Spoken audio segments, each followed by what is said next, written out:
എല്ലാവർക്കും നമ്മളുടെ പുതിയൊരു വീഡിയോയിലേക്ക് സ്വാഗതം. സുഖമല്ലേ മക്കളെ? എന്തൊക്കെയുണ്ട് വിശേഷം? എല്ലാവരും നല്ല ഹാപ്പി ആയിട്ടൊക്കെ ഇരിക്കുന്നോ? ഹെൽത്തി ആയിട്ടൊക്കെ ഇരിക്കുന്നോ എന്ന് വിശ്വസിക്കുന്നു കേട്ടോ. അവർ രാവിലത്തെ ബ്രേക്ക്ഫാസ്റ്റ് വന്നിട്ട് എന്താണ്? വെള്ളയപ്പവും വെള്ളക്കടലയും. ഹായ്, എന്ത് രസമല്ലേ ആ വാക്കുകൾ കേൾക്കാൻ, വെള്ളയപ്പവും വെള്ളക്കടലയും. അപ്പോൾ നമ്മളുടെ നാടൻ രീതിയിൽ നമ്മുടെ ചുട്ടെടുത്ത വെള്ളയപ്പം ആയിക്കോട്ടെ, രാവിലെ തന്നെ ഐശ്വര്യമായിട്ടല്ലേ. ശരിക്കും പറഞ്ഞിട്ടുണ്ടെങ്കിൽ ഉണ്ടല്ലോ, ഞാൻ അത്ര വലിയ ഹാപ്പിയൊന്നും അല്ല കേട്ടോ ഈ വീഡിയോ ഞാൻ ഷൂട്ട് ചെയ്യുമ്പം. വേറെ ഒന്നും കൊണ്ടിട്ടല്ല, എനിക്ക് നല്ല പണിയുണ്ടെന്നേ. പണിയെന്ന് പറഞ്ഞിട്ടുണ്ടെങ്കിൽ നല്ല ക്ലീനിങ് ഉണ്ട്, താഴത്തും മുകളിലും എല്ലാം മുകളിലും താഴെ എല്ലാം ക്ലീൻ ചെയ്യണം. മാത്രമല്ല നമ്മൾ ഹോസ്പിറ്റലിൽ നിന്നെല്ലാം വന്നിട്ട് അങ്ങനെ ഒരു ഡീപ്പ് ക്ലീനിങ് ഒന്നും ഞാൻ ചെയ്തിട്ടില്ല. ഡീപ്പ് ക്ലീനിങ് അല്ല, ശരിക്കും ചെറിയൊരു ക്ലീനിങ് ആണെന്ന് ചെയ്യാൻ ഉദ്ദേശിക്കുന്നത്. അപ്പോൾ നമ്മുടെ രണ്ട് മക്കളും സ്കൂളിലൊക്കെ പോയി. അപ്പം അവരുടെ അസുഖങ്ങളെല്ലാം മാറിയിട്ട് ആദ്യമായിട്ട് സ്കൂളിൽ പോകുന്നൊരു ദിവസമായിരുന്നു ഇന്ന്. അപ്പോൾ രണ്ടുപേരെയും പറഞ്ഞു വിട്ടതിന് ശേഷം മാത്രം ക്ലീൻ ചെയ്യാമെന്ന് ഞാൻ കരുതി. ഇനിയിപ്പോൾ പൊടി തട്ടിയിട്ട് അസുഖം വരണ്ട എന്ന് കരുതി. അപ്പോൾ അതുകൊണ്ടിട്ട് ഞാനിപ്പം ഇത് ചെയ്തുകൊണ്ടിരിക്കുമ്പോഴും ഞാൻ ഓർക്കുന്നു ആ വീഡിയോ എടുത്ത ദിവസം. ദൈവമേ, എനിക്ക് എന്തെല്ലാം പണി കിടക്കുന്നു. കുട്ടികൾ വരും മുന്നേ ഫുഡ് വരെ തയ്യാറാക്കണം. അപ്പോൾ എന്താണെന്നുണ്ടെങ്കിലും നമുക്ക് നോക്കാം അല്ലേ. നമുക്കിപ്പോൾ എന്തായാലും ഞാൻ കഴിക്കാം. ഞാൻ ഒരു മുട്ട നേരത്തെ കഴിച്ചിട്ടോ, ഗ്യാസ് കയറണ്ടാവുന്ന എഴുതിയിട്ട് ഒരു മുട്ട ഞാൻ കഴിച്ചു. അപ്പോൾ ഇനിയിപ്പോൾ നമുക്കൊരു മുട്ടയും പിന്നെ വെള്ളക്കടലയും കൂടി നമുക്ക് കഴിക്കാം. ഉച്ചയൂണിൻ്റെ സമയമാണെങ്കിലും ബ്രേക്ക്ഫാസ്റ്റ് സ്കിപ്പ് ചെയ്തിട്ടൊരു പരിപാടി നമുക്ക് ഇല്ല. ഊണ് കഴിച്ചില്ലെങ്കിലും കുഴപ്പമില്ല, ബ്രേക്ക്ഫാസ്റ്റ് കഴിക്കണം. കാരണം മെഡിസിൻസ് ഉണ്ട് എനിക്ക്, എൻ്റെ വൈറ്റമിൻ ടാബ്ലറ്റ്സും കാര്യങ്ങളൊക്കെ ഉള്ളത് ഇതിന് ശേഷമാണ്. അതുകൊണ്ടാണ്.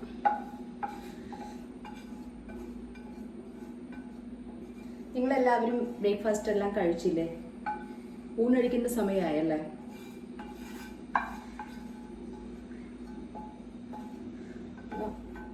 നമുക്കിപ്പോൾ എന്തായാലും ഇനിയിപ്പോൾ കഴിച്ചിട്ട് കാണാം. ഓക്കെ,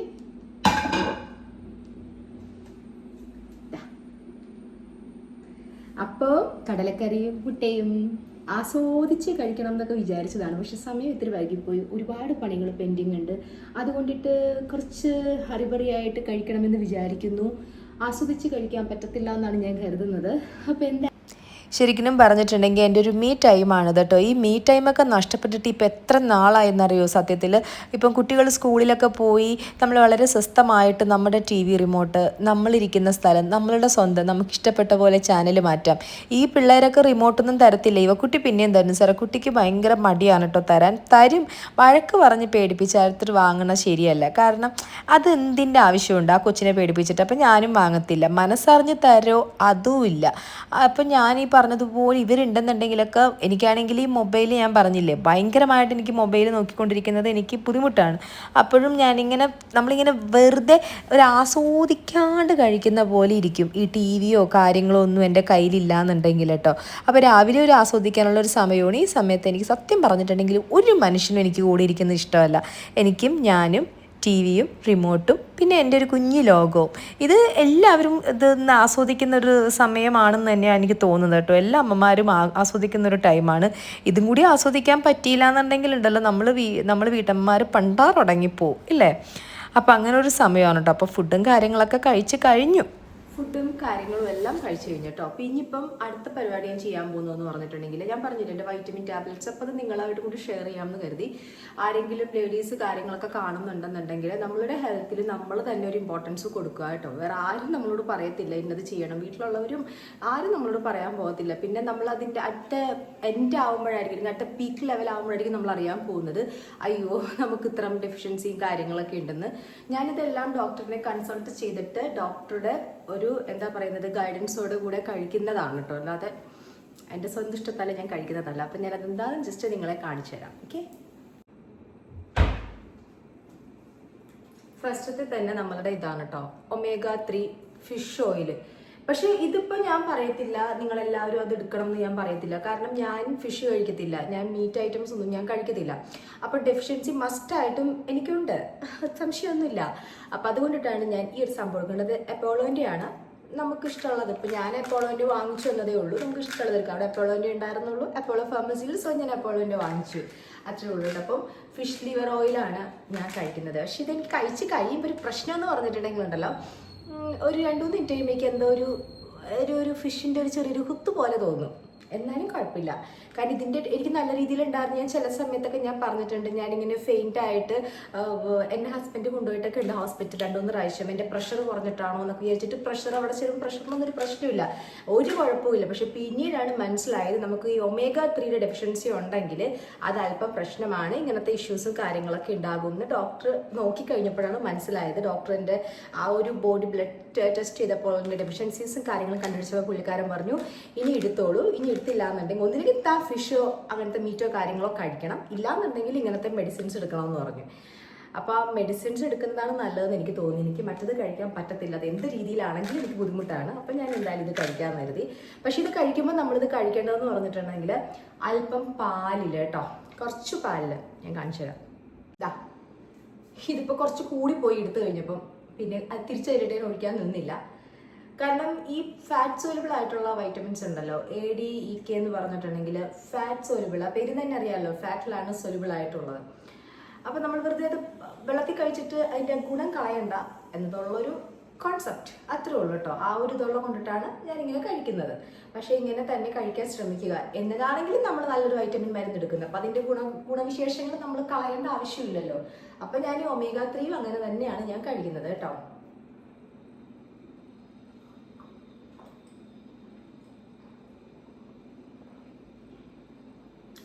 തണുത്ത പാലകത്ത് എന്നിട്ട് നമ്മുടെ സകല ഇടം തണുക്കുന്നുണ്ട്. പക്ഷെ ദൈവമേ, അപ്പോൾ നമുക്ക് എന്തായാലും ഗോതയിലേക്ക് ഇറങ്ങാം. ഗോതയിലേക്ക് ഇറങ്ങിയിട്ടുണ്ട്. ചെയ്യാൻ വലിയ താല്പര്യമൊന്നുമില്ല, കാരണം ഫുഡ് കഴിഞ്ഞിട്ട് മരുന്നെല്ലാം എൻ്റെയും കഴിഞ്ഞിട്ടുണ്ടായിരുന്നില്ല. ആ ടൈമിൽ കിടന്നുറങ്ങാനുള്ള ടെൻഡൻസി ഉണ്ട്, പക്ഷെ നമ്മൾ കിടന്നുറങ്ങത്തില്ല, തോറ്റു കൊടുക്കത്തില്ല. ഇന്ന് കിടന്നുറങ്ങിയിട്ടുണ്ടെങ്കിൽ നമ്മൾ തന്നെ ചെയ്യണം. ഇവിടെ ഒരു റോബോയും ഇല്ല, ഒരാളും ഇല്ല, അപ്പോൾ പിന്നെ ഞാൻ തന്നെ ചെയ്യണം. അപ്പോൾ എന്തായാലും നമുക്ക് പരിപാടി ചെയ്യാം. അപ്പം ഞാൻ കരുതി ഈ ഒരു വീഡിയോ ചെയ്യുമ്പം ഒരു ബാക്ക്ഗ്രൗണ്ട് വെട്ടിയിട്ട് ഒരു കഥ അങ്ങോട്ട് പറയാമെന്ന് കരുതി. വേറെ കഥയൊന്നുമല്ല, എൻ്റെ കഥ തന്നെയാണ് കേട്ടോ. എൻ്റെ വലിയ വലിയ കഥകളൊന്നും പറയാനൊന്നുമില്ല. എന്നിരുന്നാലും വെറുതെ ഒന്ന് ഫ്ലോയ്ക്ക് അങ്ങോട്ട് പോട്ടേന്നേ. അതായത് എന്നോടൊരു ലൈഫ് സ്റ്റോറി പറയുമെന്ന് ചോദിച്ചിട്ടൊരു കമൻറ്റ് എനിക്ക് ഉണ്ടായിരുന്നു. പിന്നെ ചിലവർ ഒരു ചേച്ചി കമൻറ്റ് എപ്പോഴും കമൻറ്റിൽ കൂടി ചോദിക്കുന്നുണ്ട്, പാരൻസ് ഇല്ലേ, പാരൻസ് ഉണ്ടല്ലോ, പാരൻസ് ഒക്കെ ഉണ്ട് കേട്ടോ. പാരൻസ് എല്ലാം അവരുടെ ലൈഫിൽ വളരെ ഹാപ്പിയാണ്. എനിക്കിപ്പോൾ അത്രേ പറയാൻ പറ്റത്തുള്ളൂ, അതിൽ കൂടുതലൊന്നും ഞാൻ പറയുന്നില്ല. അവരവരുടെ ലൈഫിൽ 2 കൂട്ടരും ഹാപ്പിയാണ്. അവർ വേറെ എവിടേക്കോ അവരുണ്ട്, അത്ര എനിക്ക് പറയാനുള്ളൂ. ഓക്കെ. പിന്നെ രണ്ടാമത്തെ കാര്യം എന്ന് പറഞ്ഞിട്ടുണ്ടെന്നുണ്ടെങ്കിൽ എൻ്റെ ലൈഫ് സ്റ്റോറി പറയുകയാണെന്നുണ്ടെങ്കിൽ വളരെ സുഖകരമായിട്ടുള്ള ഒരു ചെറുപ്പകാലമോ അല്ലെന്നുണ്ടെങ്കിൽ ഒരു ടീനേജോ ഒന്നും ആയിരുന്നില്ല കേട്ടോ. നല്ല രീതിയിൽ പ്രശ്നങ്ങളായിരുന്നു. ഒരു 70% ഇഷ്യൂസ് മാത്രമേ ഉണ്ടായിരുന്നുള്ളൂ. ബിക്കോസ് അറിയാലോ, ഒരു ഡിവോഴ്സ്ഡ് ആയിട്ടുള്ള ഒരു പാരൻറ്റിൻ്റെ അടുത്തോട്ട് ജനിച്ചു വരുന്ന കുട്ടി ഞാൻ എന്ന് പറഞ്ഞിട്ടുണ്ടെങ്കിൽ ആക്ച്വലി ഞാനൊരു അൺവാണ്ടഡ് ചൈൽഡായിരുന്നു സത്യം പറഞ്ഞിട്ടുണ്ടെന്നുണ്ടെങ്കിൽ. കാരണം എന്താ പറയുന്നത്, നമ്മളിപ്പം ഒരു സന്തോഷകരമായി ഇപ്പം എൻ്റെ കാര്യത്തിലെന്ന് പറഞ്ഞിട്ടുണ്ടെങ്കിൽ എൻ്റെ 2 മക്കളും ഞങ്ങളുടെ ഏറ്റവും ഹാപ്പിയസ്റ്റ് ആയിട്ടുള്ള മൂമെൻ്റ് ഉണ്ടായ 2 ഗിഫ്റ്റുകളാണ് സത്യം പറയുവാണെങ്കിൽ. പക്ഷേ എൻ്റെ ലൈഫിൽ അങ്ങനെ ആയിരുന്നില്ല. പറഞ്ഞിട്ട് കാര്യമില്ല. പ്രാക്ടിക്കലായിട്ട് ചിന്തിക്കുമ്പം ഡിവോഴ്സ്ഡ് ആവാൻ നിൽക്കുന്ന 2 വ്യക്തികളുടെ ഇടയിൽ പെട്ടെന്ന് അറിയുവാണ് ഒരു പ്രഗ്നൻ്റ് ആണെന്നൊരു അറിയുമ്പം, അത് അമ്മയ്ക്ക് വലിയ പ്രായമൊന്നും അന്ന് ഉണ്ടായിരുന്നില്ല. അപ്പം ഞാനൊരു അൺവാണ്ടഡ് ആയിട്ടൊരു കുട്ടിയാകുമ്പോൾ വലിയ സന്തോഷമൊന്നും ഉണ്ടാവത്തില്ല. ആ കുട്ടിയുടെ വരവിന് വലിയ വെൽക്കം ഒന്നും ചെയ്തിട്ടൊന്നും ഉണ്ടായിരുന്നില്ല. എന്നിരുന്നാലും വന്നു കഴിഞ്ഞപ്പം ഒരു കുഞ്ഞിൻ്റെ മുഖം കാണുമ്പം നമുക്കറിയാലോ, ഏതൊരു ആൾക്കും ഒരു കുഞ്ഞിൻ്റെ മുഖം കാണുമ്പോൾ ഏതൊരു കാട്ടാളൻ പോലും ചില സമയത്ത് എന്താ പറയുന്നത്, അലിയുമെന്ന് പറയുന്നത് പോലെ ഇഷ്ടം തോന്നി. അങ്ങനെ അങ്ങ് വളർന്നു വന്നു, അത്രേ ഉള്ളൂ. അല്ലാതെ എനിക്ക് എൻ്റെ അപ്പനെയും അമ്മയെയും പറ്റി പറയാനൊന്നും വലിയ വലിയ വാക്കുകളോ കാര്യങ്ങളോ ഒന്നും തന്നെ എനിക്ക് ഇല്ല. ഓക്കെ. അത് ഇന്നും അന്നും എന്നും അങ്ങനെ തന്നെ, അതിനൊരു വ്യത്യാസവും എനിക്കില്ല. പിന്നെ അപ്പോൾ അതത്രയേ ഉള്ളൂ. ഞാൻ അവിടെ വെച്ച് നിർത്തുവാണ്, കൂടുതൽ ഞാൻ പറയുന്നില്ല കേട്ടോ. അതുകൊണ്ട് എൻ്റെ ഒരു ആഗ്രഹമായിരുന്നു, എൻ്റെ ഒരു വളരെ ഒരു വാശിയാണ്, മക്കളുടെ കൂടെ എത്ര വന്നാലും നമ്മൾ വേണം. അതായത് ഇപ്പം എനിക്കാണെങ്കിലും ഒത്തിരി ജോബ് ഓഫേഴ്സ് വന്നിട്ടുണ്ട്, എബ്രോഡാണെന്നുണ്ടെങ്കിലും നമ്മുടെ കേരളത്തിന് വെളിയിൽ നിന്നാണെന്നുണ്ടെങ്കിലും. അതേപോലെ തന്നെ അവരുടെ കൂടെ ഇരിക്കാൻ പറ്റാത്ത രീതിയിൽ ഉള്ള രീതി. പക്ഷെ ഞാൻ അതിലൊന്നും കമ്മിറ്റഡ് ആവാൻ ഉദ്ദേശിച്ചിട്ടില്ല. വേറൊന്നുമല്ല, എൻ്റെ ഒരു ആഗ്രഹത്തിൽ എന്ന് പറഞ്ഞിട്ടുണ്ടെങ്കിൽ കുട്ടികൾക്ക് ആ ഒരു പാരൻറ്റിങ് ഇപ്പം സാം ഇല്ലെന്നുണ്ടെങ്കിൽ ഞാൻ അല്ലാണ്ട് 2 പാരൻറ്റും ഒന്നും ഇട്ടിട്ട് പോയിട്ട് ഞാൻ അതിലോടൊന്നും യോജിക്കുന്നില്ല. കുട്ടികളെ നമ്മൾ റെസിഡൻഷ്യൽ സ്കൂളുകളിൽ പഠിപ്പിക്കുന്നു, അവർക്ക് എത്ര അധികം ട്രൊമാറ്റിക് ആയിരിക്കും എന്ന് നിങ്ങൾക്കൊക്കെ ഊഹിക്കാൻ പറ്റാത്തതിൻ്റെ അത്ര ഉണ്ട്. എനിക്കറിയാം എൻ്റെ ഒരുപാട് ഇതേപോലെ തന്നെ ഒരുപാട് കഥകളുണ്ട്. നമ്മളതൊക്കെ പറയുവാണെന്നുണ്ടെങ്കിൽ പല പല വലിയ വലിയ കാര്യങ്ങളൊക്കെ ഇടിഞ്ഞു വീഴും, അത്രയേ ഉള്ളൂ, ഞാനൊന്നും പറയുന്നില്ല. അപ്പോൾ അതുകൊണ്ട് എൻ്റെ മക്കളുടെ കാര്യത്തിൽ എനിക്ക് 2 പേരുടെയും കൂടെ വേണം എന്നുള്ളൊരു നിർബന്ധം ഉണ്ടായിരുന്നു. ഞങ്ങൾ കൂടെ തന്നെ ഉണ്ടായിരുന്നു.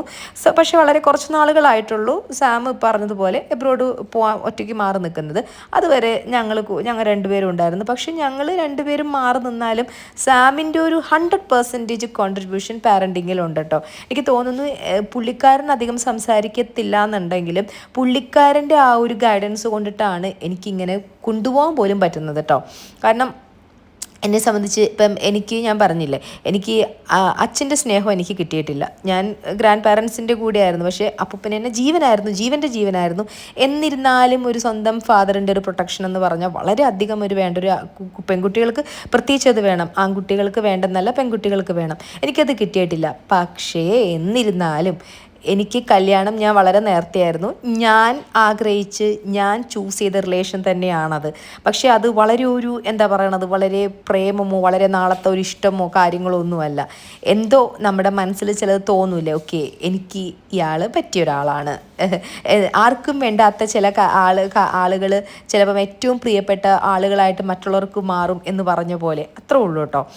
അങ്ങനെ എൻ്റെ കല്യാണം വളരെ നേരത്തെ കഴിഞ്ഞതാണ്. ഞാൻ തന്നെ ചൂസ് ചെയ്തതാണ്. ഞാൻ PGക്ക് കയറിയപ്പോഴായിരുന്നു കേട്ടോ. ആ ഒരു കാര്യത്തിൽ എൻ്റെ മാരീഡ് ലൈഫ് അത് എനിക്ക് ബ്ലെസ്ഡ് ആണ് സത്യത്തിൽ കേട്ടോ. എനിക്ക് എന്തെങ്കിലും കുറവുകൾ എൻ്റെ ലൈഫിൽ ഉണ്ടായിട്ടുണ്ടെങ്കിൽ എൻ്റെ അപ്പൻ്റെയും അതേപോലെ തന്നെ ഒരു ഹസ്ബൻഡിൻ്റെയും എല്ലാ പ്രൊട്ടക്ഷനും തരാൻ എൻ്റെ സാമിന് കഴിഞ്ഞിട്ടുണ്ട് കേട്ടോ ഇതുവരെ. കാരണം എന്നോട് പുള്ളിക്കാരൻ ഇത്രയേ പറഞ്ഞിട്ടുള്ളൂ, നിൻ്റെ ഹാപ്പിനെസ്സിന് നീ പ്രയോറിറ്റി കൊടുക്കുക, നീ ഇഷ്ടമുള്ളത് ചെയ്തു, നിനക്കറിയാം യു ആർ ദ ബെസ്റ്റ് എന്ന് പറയുന്ന ഒരു ആൾ നമ്മുടെ കൂടെ ഉണ്ടെങ്കിലുണ്ടല്ലോ, you can do anything whatever you want. നിനക്ക് എന്ത് വേണമെങ്കിലും നിനക്ക് ചെയ്യാം, നിനക്ക് ഇഷ്ടമുള്ളത് എന്ത് ചെയ്യാം എന്ന് പറയുമ്പോൾ ഉണ്ടല്ലോ നമുക്ക് ആ കിട്ടുന്ന സന്തോഷം ഉണ്ടല്ലോ. നമ്മൾ ചെയ്യുന്ന ഫുള്ള് മണ്ടത്തരമായിരിക്കാം, പക്ഷേ ഇതുവരെ എന്നോട് തെറ്റ് കണ്ടാൽ തെറ്റെന്ന് പറയും. പക്ഷെ ഒരിക്കലും ഒരാളുടെ മുമ്പിൽ വെച്ചിട്ട് നാണം കെടുത്താനോ അങ്ങനെയൊന്നും പുള്ളി ചെയ്യാറില്ല. പുള്ളിനെ അത്ര ഇറിറ്റേറ്റ് ചെയ്താൽ മാത്രമേ പുള്ളിക്കാരൻ പക്ഷേ ഇതുവരെ എൻ്റെ ലൈഫിൽ നടന്ന മറ്റു കാര്യങ്ങൾ പറഞ്ഞിട്ടോ അല്ലെങ്കിൽ എൻ്റെ ലൈഫിൽ നടന്ന ഓരോ മൊമെൻറ്റ് പുള്ളിക്കാരനറിയാം. എല്ലാ കാര്യങ്ങളും ഒന്നും എൻ്റെ ഹസ്ബൻഡിന് അറിയാത്തതായിട്ടില്ല. പക്ഷേ എന്നിരുന്നാലും അത് പറഞ്ഞിട്ട് ഒരു ബ്ലെയിം ചെയ്യാനോ ഒന്നിനും ആൾ വരത്തില്ല കേട്ടോ. ആൾക്കത് ഇഷ്ടമല്ല. ആളുടെ വീട്ടുകാർക്ക് പോലും എന്നെ ഇട്ട് കൊടുത്തിട്ടില്ല എന്നുള്ളതാണ് സത്യം. അത് ആരും ഒന്നും പറയാൻ സമ്മതിക്കത്തില്ല. കാരണം പുള്ളി എന്ന വളരെ ഭയങ്കര അധികം എക്സ്പ്രസ് ചെയ്യുന്ന ഒരാളൊന്നുമല്ല. എനിക്ക് ഭയങ്കര ഇഷ്ടമാണ് അങ്ങനെ ഒന്നും പറയത്തുമില്ല. പക്ഷേ എനിക്ക് അറിയാം നമ്മളെ എല്ലാം പുള്ളി വാച്ച് ചെയ്യുന്നുണ്ട്. പുള്ളിക്ക് എല്ലാം അറിയാം. പുള്ളിയോട് നമ്മൾ പ്രത്യേകിച്ച് ഒന്നും പറഞ്ഞു കൊടുക്കേണ്ട ആവശ്യവുമില്ല. ഞാൻ പറഞ്ഞില്ലേ, എനിക്ക് ആഗ്രഹം ഞാൻ പണ്ടേയും ആഗ്രഹിച്ചതെന്ന് പറഞ്ഞിട്ടുണ്ടെന്നുണ്ടെങ്കിൽ എനിക്ക് വേണ്ടതെന്ന് പറഞ്ഞിട്ടുണ്ടെങ്കിൽ ഒരു ഹസ്ബൻഡ് അങ്ങനത്തെ റിലേഷനല്ല വേണ്ടത്, നല്ലൊരു കമ്പാനിയൻഷിപ്പാണ് ഫസ്റ്റ് ഓഫ് ഓൾ വേണ്ടത് ഒരു മാരീഡ് ലൈഫിൽ എന്ന് വിശ്വസിക്കുന്ന ഒരാളാണ് ഞാൻ. അപ്പം തന്നെ നമുക്ക് റെസ്പെക്റ്റ് വരും ആ വ്യക്തിയോട്. ഇപ്പം ഞാൻ സാമിനെ പറ്റി പറയുമ്പം സത്യം പറഞ്ഞാൽ ഉള്ളു തൊട്ടിട്ടാണ് ഞാൻ പറയുന്നത്. പക്ഷെ ഒരിക്കലും പറയാറില്ലേ, ഒരു 100% ഒരിക്കലും ഒരു മുതലാളിനെ തൊഴിലാളി സ്നേഹിച്ചിട്ടില്ല എന്ന് പറയണത് പോലെ ഒരിക്കലും നമ്മളെ ഭരിക്കുന്ന ഒരാളെ നമുക്ക് 100% സ്നേഹിക്കാൻ പറ്റത്തില്ല എൻ്റെ ഒരു ഭാഗം നോക്കുമ്പം.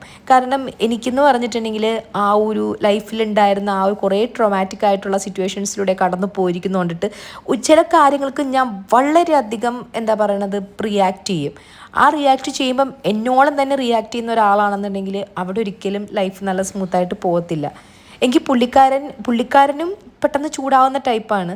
പക്ഷെ എന്നിരുന്നാലും എന്തോ എനിക്ക് തോന്നത്തില്ല എൻ്റെ ഏറ്റവും സേഫ് സോൺ. എനിക്ക് എന്ത് പറയാൻ പറ്റും, എന്ത് സംഭവിച്ചാലും എൻ്റെ ലൈഫിൽ. ഇപ്പോൾ എന്നെ ആരെന്നുണ്ടെങ്കിലും ഒന്ന് റേപ്പ് ചെയ്തെന്നിരിക്കെ അതുപോലും എനിക്ക് പുള്ളിയോട് പറയാം. അങ്ങനെ എൻ്റെ ഏറ്റവും എനിക്കിപ്പോൾ എന്ത് സംഭവിച്ചാലും എൻ്റെ ഹസ്ബൻഡ് എൻ്റെ കൂടെ ഉണ്ടാവും.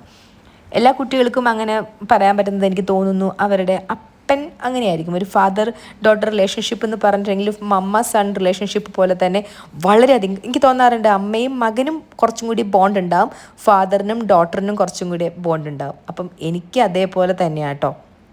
സത്യത്തിൽ ഇവയും സെറയൊക്കെ വളരെ ലക്കിയാണ് കേട്ടോ ഇങ്ങനൊരു ആളെ കിട്ടിയത്. ഞാൻ സാമിനെ അങ്ങനെ ഞാൻ പൊക്കി പറയുമൊന്നുമല്ല. സാമിനാണെന്നുണ്ടെങ്കിലും സാമിൻ്റെ ഒരു മുൻ അഫെയറും കാര്യങ്ങളൊക്കെ ഞങ്ങൾ കല്യാണത്തിന് മുന്നേ ഉണ്ടായിരുന്നു. പക്ഷേ പുള്ളിക്കാരൻ എന്ന് പറഞ്ഞിട്ടുണ്ടെങ്കിൽ ഒരു എന്താ പറയണത്, വളരെയധികം ഈസി ആയിട്ടുള്ള ഒരാളായിരുന്നു.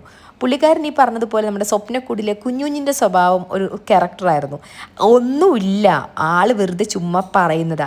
പക്ഷെ എന്താ പ്രശ്നം എന്ന് പറഞ്ഞിട്ടുണ്ടെന്നുണ്ടെങ്കിൽ ആളെ കല്യാണം കഴിക്കുന്നത് അതുകൊണ്ട് ഈ പെൺകുട്ടിക്ക് പേടിയുമായിരുന്നു. കല്യാണം എങ്ങാനും കഴിച്ചു കഴിഞ്ഞിട്ടുണ്ടെന്നുണ്ടെങ്കിൽ അതിൻ്റെ ജീവിതം കുളം തോണ്ടിയാലോ എന്നുള്ളൊരു പേടി. കാരണം ഇങ്ങനത്തെ ചില കൂതറ സ്വഭാവങ്ങളൊക്കെ ഉള്ളതുകൊണ്ട്. പക്ഷെ ഞാനൊരു കാര്യം പറയട്ടെ, അപ്പം എനിക്ക് സാമിനെ അറിയാമായിരുന്നു കേട്ടോ. ഞങ്ങൾ ഫ്രണ്ട് സർക്കിളിലുള്ള പെട്ട ഒരാൾ തന്നെയായിരുന്നു പുള്ളി. അല്ലാതെ പെട്ടെന്ന് നമ്മൾ കണ്ടു കെട്ടിയതൊന്നുമല്ല. അപ്പം എനിക്കറിയാം ഇയാൾ എന്താന്ന്. പിന്നെ നമ്മുടെ ക്യാരക്ടർ ഇപ്പം എനിക്കാണെന്നുണ്ടെങ്കിലും ഞങ്ങൾ തമ്മിൽ സംസാരിക്കുന്ന ഒരിക്കലും പ്രണയ വർത്താനങ്ങളോ വിശേഷങ്ങളോ ഒന്നുമല്ല. എന്തെങ്കിലും ഒന്നില്ലെന്നുണ്ടെങ്കിൽ ചുറ്റുവട്ടത്ത് നടക്കുന്ന കാര്യങ്ങളായിരിക്കാം. എന്താ പറയണത്, ഒരു എടാ പോടാ വാടാ ബന്ധം. അപ്പം ഞാൻ വിചാരിച്ചു ഇയാൾ കൊള്ളാലോ. പിന്നെ അവർ തമ്മിൽ ബ്രേക്കപ്പ് ആയപ്പം ഒബിയസ്ലി സാമിന് കുറച്ചും കൂടി ഏജ് ഉണ്ടായിരുന്നു. 32 ആയിരുന്നു സാമിന് എൻ്റെ കല്യാണത്തിൻ്റെ സമയത്ത്. അപ്പം പുള്ളിക്കാരൻ, ഞാൻ പറഞ്ഞില്ലേ, പുള്ളിക്കാരൻ പ്രണയിച്ച പെണ്ണിനെ തന്നെ കല്യാണം കഴിക്കാം എന്നുള്ള ഇതിലായിരുന്നു. പക്ഷെ ആ കുട്ടിക്ക് കല്യാണത്തിനോടൊരു പേടി. ആ ഒരു എസ്റ്റാബ്ലിഷ്മെൻറ്റ് എത്രത്തോളം സക്സസ് ആവുമെന്ന് ചിലപ്പോൾ ആ കുട്ടിക്ക് തോന്നി കാണത്തില്ല. അപ്പം ഞാൻ ആ റിസ്ക് ഏറ്റെടുക്കാൻ തയ്യാറായി. സത്യം പറഞ്ഞാൽ അതാണ് സംഭവിച്ചത്. അങ്ങനെ പിന്നെ എൻ്റെ വീട്ടിൽ ഭയങ്കര എതിർപ്പായിരുന്നു ഈ ഒരു കല്യാണത്തിന്. വേറൊന്നുമല്ല, ഇതുപോലെ തന്നെ പുള്ളിക്കാരൻ ഇത്തിരി കില്ലാടിയാണെന്നാണല്ലോ അറിയപ്പെടുന്നത്. കല്യാണം കഴിച്ചാൽ എന്താകുമെന്ന് ഒബ്വിയസ്ലി അവർക്ക് പേടിയുണ്ടാവും. പക്ഷേ എനിക്ക് അറിയാമായിരുന്നു ഇത് വേറെ ആരെ കല്യാണം കഴിച്ചാലും എൻ്റെ ക്യാരക്ടർ അനുസരിച്ചിട്ട് ഒത്തുപോകാനൊന്നും പറ്റത്തില്ല എന്ന്. അപ്പോൾ എനിക്ക് മറ്റൊരു ആലോചനയൊക്കെ എൻ്റെ അപ്പൂപ്പൻ ഇങ്ങനെ നോക്കി വെച്ചിട്ടുണ്ടായിരുന്നു, അപ്പൂപ്പനെ അറിയാവുന്ന ഒരാളുടെ മകനായിട്ട്. പക്ഷെ ആ വ്യക്തിയൊന്നുമായിട്ട് ഞാൻ കല്യാണം കഴിക്കാതിരുന്ന് നന്നായി. കാരണം അത്ര നല്ല വ്യക്തിയാണ്. അതൊക്കെ വളരെ കാമാൻകോയിട്ടായിട്ടുള്ള നല്ലൊരു മനുഷ്യനാണ്. അതിനൊക്കെ ഞാൻ കല്യാണം കഴിച്ചിട്ടുണ്ടെങ്കിൽ എൻ്റെ പോലത്തെ ഒരു പെണ്ണിനെ ഒന്നും ആ വ്യക്തിക്കൊന്നും മാനേജ് ചെയ്യാനൊന്നും പറ്റത്തില്ല. അപ്പോൾ അങ്ങനെയായിരുന്നു ഞാനൊരു ജസ്റ്റ് ഒരു റഫായിട്ട് പറയുന്നതേ ഉള്ളൂ കേട്ടോ. ഇതാണ് കല്യാണം. അപ്പോൾ നമ്മൾ ചേരേണ്ടവർ തമ്മിൽ ചേരും. അപ്പം എൻ്റെ ലൈഫിൽ ഇപ്പോൾ എന്തൊക്കെ സങ്കടങ്ങൾ ഉണ്ടായിരുന്നു കൊള്ളട്ടെ, ആ സങ്കടങ്ങളെല്ലാം ഇപ്പം എല്ലാം ഹീൽഡാണ്. എനിക്കൊന്നും ഇപ്പോൾ തോന്നുന്നൊന്നുമില്ല. ഇപ്പം ആ പുള്ളിക്കാരൻ എന്നോട് പറയും എല്ലാത്തിനും ഒരു കാരണമുണ്ട്. മേ ബി അത് ചിലപ്പം ഇപ്പോൾ സാം എന്നോട് പറഞ്ഞു തന്നത്, ഇപ്പം നീ അങ്ങനെ അൺവാണ്ടഡ് ആണെന്നൊന്നും നിനക്ക് തോന്നേണ്ട കാര്യമൊന്നുമില്ല. കാരണം ഡിവോഴ്സ് ആവാൻ നിൽക്കുന്ന 2 പേരുടെ ഇടയിൽ ഒരു കുഞ്ഞു വരുമ്പം എല്ലാവരും ആലോചിക്കുന്നതേ അവരും ആലോചിച്ചുള്ളൂ പ്രാക്ടിക്കലായിട്ട് ചിന്തിക്കുമ്പം. അപ്പം അങ്ങനെയൊക്കെ പറഞ്ഞു തന്നെ നമ്മളെ എന്താ പറയണത്, ആ ഒരു ഇതിലോട്ട് കൊണ്ടുവരാനേ പുള്ളിക്ക് പറ്റത്തുള്ളൂ. കാര്യങ്ങൾ പ്രാക്ടിക്കലായിട്ട് ചിന്തിക്കാൻ ഈ മനുഷ്യനോളം കഴിവുള്ള ഒരാളുമില്ല. പിന്നെ ഞാനൊരു കാര്യം പറയാം, എൻ്റെ കല്യാണത്തിന് എൻ്റെ വീടിന് ഇഷ്ടമല്ലായിരുന്നു. പക്ഷേ എൻ്റെ അപ്പൂപ്പനും അമ്മൂമ്മയ്ക്കും എന്നെക്കാട്ടിലും ഏറെ ഇഷ്ടം ഈ മനുഷ്യനെയായിരുന്നു കേട്ടോ. ഈ മനുഷ്യൻ്റെ ഫോട്ടോ എൻ്റെ അമ്മൂമ്മ ഒരു ഡയറിയിൽ വെച്ചിട്ടുണ്ടായിരുന്നു, ഈ മനുഷ്യൻ്റെ പിന്നെ എൻ്റെ 2 മക്കളുടെ. അത് അമ്മൂമ്മ എന്നിട്ട് ലാസ്റ്റ് ആയപ്പോൾ അമ്മച്ചിക്ക് ഇത്തിരി ഓർമ്മക്കുറവും കാര്യങ്ങളൊക്കെ വന്നായിരുന്നു.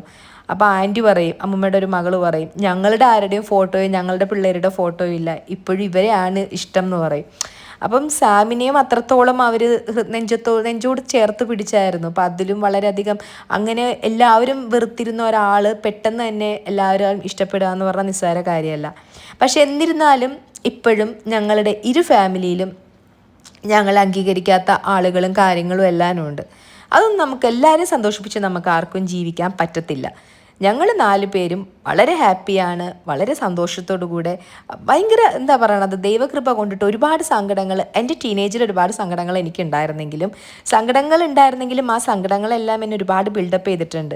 പെട്ടെന്നൊന്നും ആർക്കും നമ്മളെ അങ്ങോട്ട് കരയിക്കാനോ ഒന്നിനും പറ്റത്തില്ല. എൻ്റെ ഏറ്റവും കൂടുതൽ അങ്ങനത്തെ ഒരു വൾണറബിൾ ആയിട്ടുള്ള ഒരു സ്റ്റേജ് സാമിന് മാത്രമേ അറിയത്തുള്ളൂ. ഞാൻ പൊട്ടിക്കരഞ്ഞിട്ടുണ്ടെങ്കിൽ അത് സാമിൻ്റെ അടുത്ത് മാത്രമേ ഉള്ളൂ, വേറെ ആരുടെ അടുത്ത് ഞാൻ കരഞ്ഞിട്ടില്ല. എനിക്കിഷ്ടമല്ല കരയുന്നത്, അത്ര തന്നെ.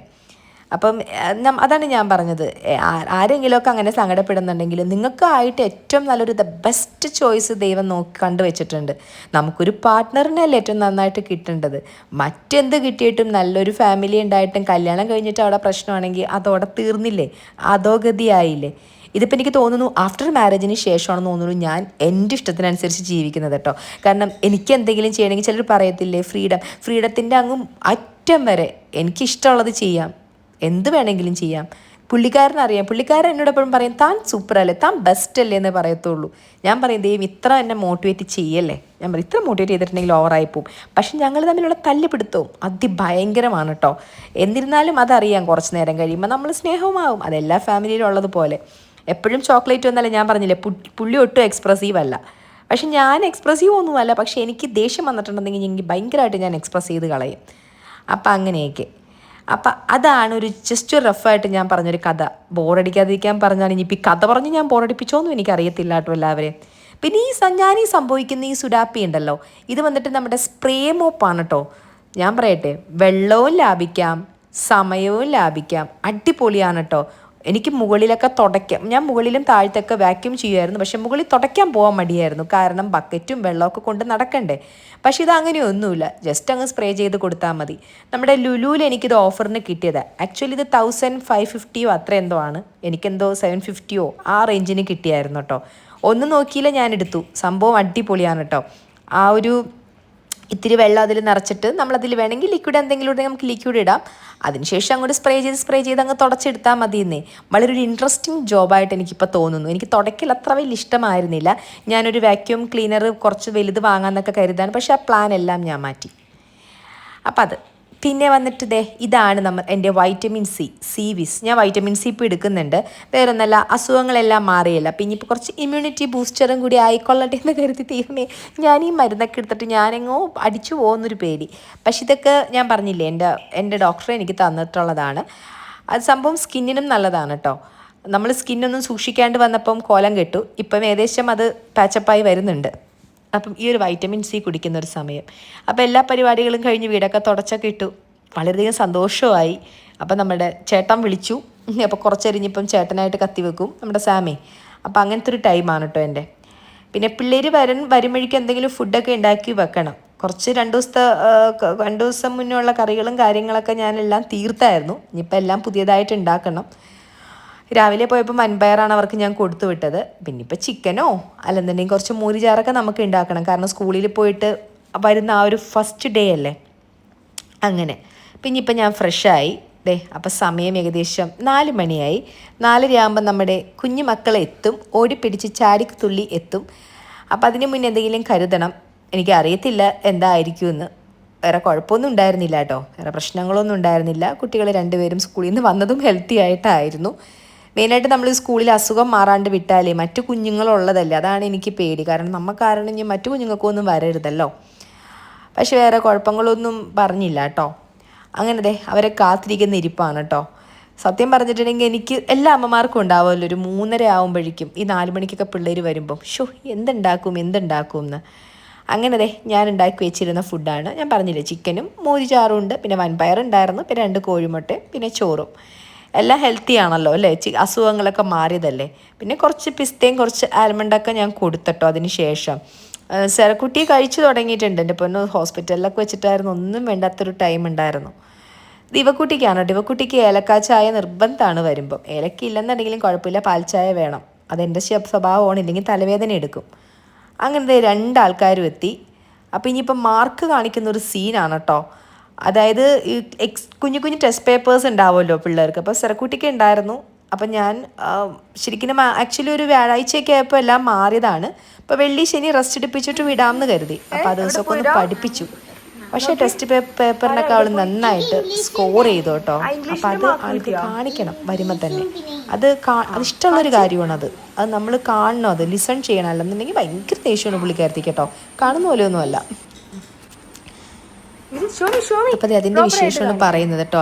ആളെപ്പോഴും അങ്ങനെയാണ് കേട്ടോ. കാരണം അവരുടെ സന്തോഷമല്ലേ അത്. അവർ നമ്മളപ്പോൾ ശ്രദ്ധിക്കണമല്ലോ. നമ്മൾ ശ്രദ്ധിച്ചില്ല എന്നുണ്ടെങ്കിൽ അവർ പിന്നെ നമ്മളത് കാണിക്കത്തില്ല. മാർക്ക് കുറവാണെങ്കിലും കാണിക്കും കേട്ടോ. അത് അഭിമാനത്തിൽ വന്ന് കാണിക്കും. പിന്നെ എല്ലാ ടെസ്റ്റ് പേപ്പറും കൊച്ചു സ്കോർ ചെയ്തു കേട്ടോ. എന്താണെന്നുണ്ടെങ്കിലും സ്കൂളിൽ പോവാഞ്ഞിട്ടും അവൾ നന്നായിട്ട് സ്കോർ ചെയ്തു. ഭയങ്കര സന്തോഷം. 2 ജമ്പ് ചെയ്തോളാനൊക്കെ പറഞ്ഞപ്പോൾ 2 ജമ്പ് ചെയ്തതൊക്കെയാണ് കേട്ടോ. ക്ഷീണമാണ് കേട്ടോ പുള്ളിക്കാരത്തേക്ക്. നല്ല ഗുണ്ടുമണിയായിട്ടിരുന്നതാണ്. അസുഖം വന്നപ്പോൾ ക്ഷീണിച്ചു പോയി എൻ്റെ വാവ. അങ്ങനെ ഇപ്പം നമ്മളുടെ വീടും കാര്യങ്ങളും എല്ലാം ക്ലീനിങ് എല്ലാം കഴിഞ്ഞു. അപ്പം ഇന്ന് വൈകുന്നേരം ആയപ്പം ഞാൻ നമ്മളുടെ തിരിയെല്ലാം കത്തിച്ചു, ഭഗവാന് വിളക്കൊക്കെ കത്തിച്ചു, ഈശോയ്ക്ക് തിരിയൊക്കെ കത്തിച്ചു, പ്രാർത്ഥിച്ചു. അപ്പം തന്നെ കണ്ട എനിക്ക് ഭയങ്കര ബുദ്ധിമുട്ടായിരുന്നു. ഇത്രയും ദിവസത്തൊന്നും ഞാൻ ചെയ്തിട്ടുണ്ടായിരുന്നില്ല. പിള്ളേർ ഉള്ളത് കൊണ്ടിട്ടും പിന്നെ വീട് വൃത്തിയാക്കാത്ത കൊണ്ടിട്ടും തിരിയോ കാര്യങ്ങളോ ഒന്നും കത്തിച്ചിട്ടുണ്ടായിരുന്നില്ല. പക്ഷെ ഇപ്പം എല്ലാം സെറ്റായിട്ട് എല്ലാം നല്ല ആ മോഡിലേക്ക് തന്നെ വന്നു.